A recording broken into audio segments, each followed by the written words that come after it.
Hi friends, ഇന്നൊരു egg കറിയാണ് ഞാൻ ഉണ്ടാക്കുന്നത്. വളരെ ടേസ്റ്റിയും ഡിഫറൻറ്റും ആയിട്ടുള്ളൊരു എഗ് കറിയാണ്. ഇതിനാവശ്യമായ ഇൻഗ്രീഡിയൻസ്: 2 പുഴുങ്ങിയ മുട്ട ഗ്രേറ്റ് ചെയ്തെടുത്തതാണിത്, 2 സവാള നീളത്തിലരിഞ്ഞത്, 2 തക്കാളി, 1/2 കപ്പ് വെള്ളം, 4 ടേബിൾ സ്പൂൺ ഓയിൽ, 2 പച്ചമുളക്, ഇത് 4 വെളുത്തുള്ളിയും ചെറിയ ഇഞ്ചിയും കൂടി ക്രഷ് ചെയ്തെടുത്താണ്, ആവശ്യത്തിന് കറിവേപ്പില, മല്ലിച്ചീര, ആവശ്യത്തിന് ഉപ്പ്, 1 ടീസ്പൂൺ മല്ലിപ്പൊടി, 1 ടീസ്പൂൺ മുളക് പൊടി, 1/2 ടീസ്പൂൺ മഞ്ഞൾപ്പൊടി, 1 ടീസ്പൂൺ നല്ല ജീരകം. ആദ്യം ചട്ടി ചൂടാകുമ്പോൾ അതിലേക്ക് ഓയിൽ ഒഴിച്ചു കൊടുക്കണം.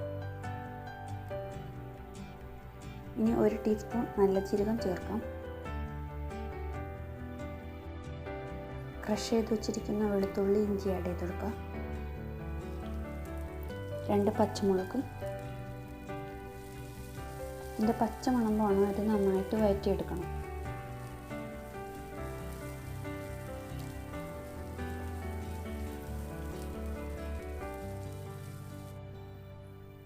ഇനി ഇതിലേക്ക് സവാള ആഡ് ചെയ്ത് കൊടുക്കുക. 2 സവാളയാണ് എടുത്തിരിക്കുന്നത്. ആവശ്യത്തിന് ഉപ്പ് ഇട്ട് കൊടുക്കുക.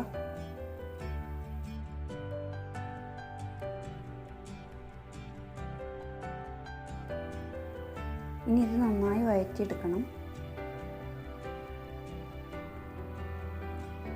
നന്നായി വഴറ്റിയതിന് ശേഷം മാത്രമേ തക്കാളി ആഡ് ചെയ്യാൻ പാടുള്ളൂ.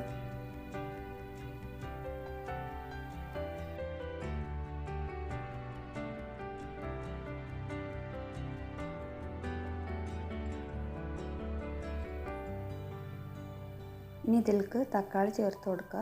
2 തക്കാളിയാണ് എടുത്തിരിക്കുന്നത്. ഇനി ഇത് നന്നായി വഴറ്റിയെടുക്കണം.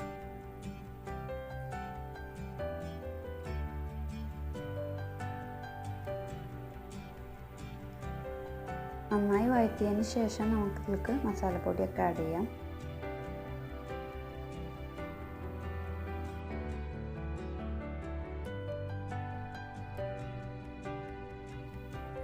സവാളയും തക്കാളിയൊക്കെ നന്നായിട്ട് വാടി വന്നിട്ടുണ്ട്.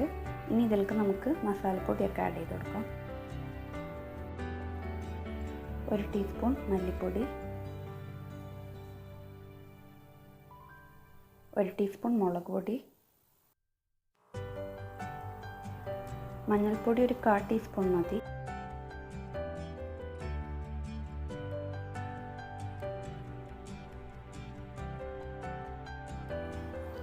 ഇനി ഒന്നുകൂടി നന്നായി വഴറ്റിയെടുക്കണം.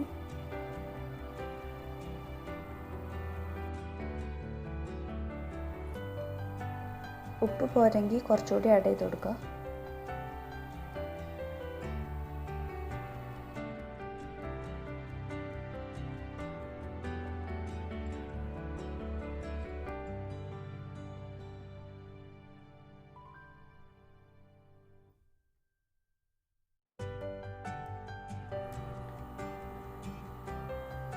ഇനി ഇതിലേക്ക് 1/2 കപ്പ് വെള്ളം ആഡ് ചെയ്ത് കൊടുക്കുക.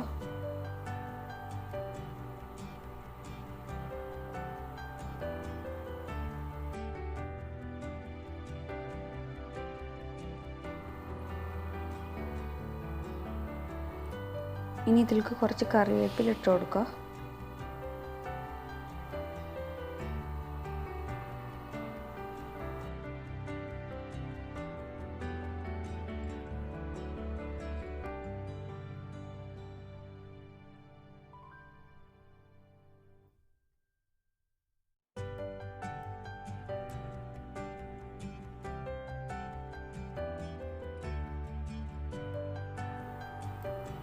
ഇപ്പോൾ ഗ്രേവി ചെറുതായിട്ട് തിളച്ച് വരുന്നുണ്ട്.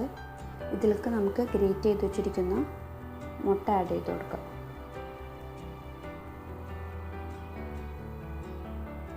ഇവിടെ 2 മുട്ടയാണ് ഞാൻ പുഴുങ്ങിയെടുത്തിരിക്കുന്നത്.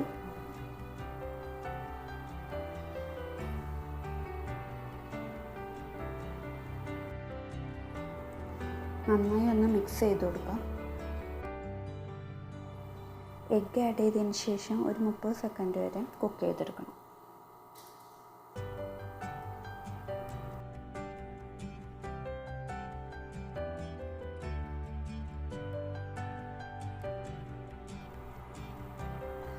ഇനി ഇതിലേക്ക് കുറച്ച് മല്ലിച്ചീര ആഡ് ചെയ്യാം. എഗ് കറി ഇപ്പോൾ റെഡി ആയിട്ടുണ്ട്. ഇതിനൊരു സെർവിങ് ഡിഷിലേക്ക് മാറ്റാം.